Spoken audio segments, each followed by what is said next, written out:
అంటే ఒక పార్టీలో ఉండి పార్టీలో మీకు తెలుసు కదా, ఒక పార్టీ అంటే కొంత పరిమితులు ఉంటాయి, మాట్లాడే విధానం ఉంటుంది, అంతర్గత వేదికలు ఉంటాయి. బహిరంగంగా మాట్లాడడం ద్వారా ఏం సాధించాలనుకున్నారు, ఎటువంటి లక్ష్యంతో ఆ మాటలు మాట్లాడాల్సి వచ్చింది, లేకపోతే పేపర్లు దించిందేమో మీరు అంటున్నారు సర్వే రిపోర్టు రాహుల్ గాంధీతో సేమ్ ఆయన ఏం చేశారో నేను అదే చేస్తున్నాను. కానీ మీ పార్టీలో అంటే మీరు ఇప్పుడు ప్రశ్న మంత్రి సీతాక్ అంటున్నారు రాహుల్ గాంధీ స్థాయి తీన్మార్ మల్లన్నది కదా, ఆయనతో పోల్చుకోవడం ఏంటన్న అభిప్రాయం వారు వ్యక్తం చేసి. బీసీలతో గోక్కున్నోడేవాడు కూడా రాజకీయంగా ముంగడబడలే. ఆ ఉద్దేశాలు వాళ్ళకుంటే మంచిది కాదు.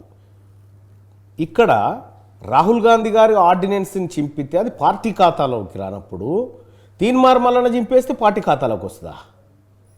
అసలు ఏమన్నా నాలెడ్జ్ ఉందా వీళ్ళకి? ఏమన్నా కాంగ్రెస్ పార్టీ కాన్స్టిట్యూషన్ ఏంది, దాంట్లో ఏముందని ఒక్క వర్డ్ అన్న తెలుసా వీళ్ళకు? ముక్క తెలియదు వీళ్ళకి, అక్షరం ముక్క తెలియదు. దాంట్లో వీళ్ళు మాట్లాడుతూ ఉంటారు. హాస్యాస్పదం వీళ్ళ మాటలు, నవ్వుకుంటూ ఉంటావు ఓసారి వీళ్ళ వీళ్ళ వీళ్ళ వ్యాఖ్యలు చూసి. వీళ్ళు పదవుల కోసము ఆ వర్గాల ప్రయోజనాలను తాకట్టు పెట్టి మాట్లాడుతూ ఉంటే సమాజం చూస్తలేదా? చూస్తుంది కదా. సమగ్ర కుటుంబ సర్వే దానికి అది అధికారికంగా అనేది వాదన పురం ప్రభాకర్ పదే పదే దానికి లీగల్ శాంటిటీ లేదా మీరు ఒప్పుకుంటారా ఉందని? అది నేను కూడా ఒప్పుకుంటున్నా.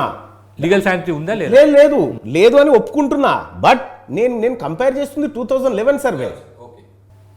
నీ అప్పర్ క్లాస్ జనాభాని 15% చూయించుకోవడానికి కోసం ఈ సర్వేను వాడుకున్నావు.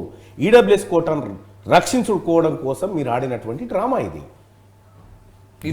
వెనకాల ఉన్న కుట్ర ఇది. ఈ 42% కామారెడ్డి బీసీ డిక్లరేషన్ 42% ఉన్న ప్రకారంగా పదవులు కట్టబెట్టిన అధికారం అంటే పోటీ చేసే అవకాశం ఇస్తే సరిపోతుంది. 42% తాత్కాలిక ఉపశమనమే.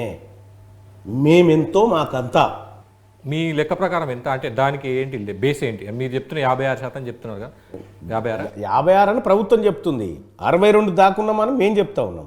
ఇప్పుడు 42% రిజర్వేషన్ అమలు చేస్తారా? అమలు సాధ్యమా? ఇప్పుడు అసెంబ్లీలో బిల్లు పెడతాం, పంపించిన తర్వాత మీకు సర్వే చక్కగా లేదని చెప్పి ఆయన అంటాడు.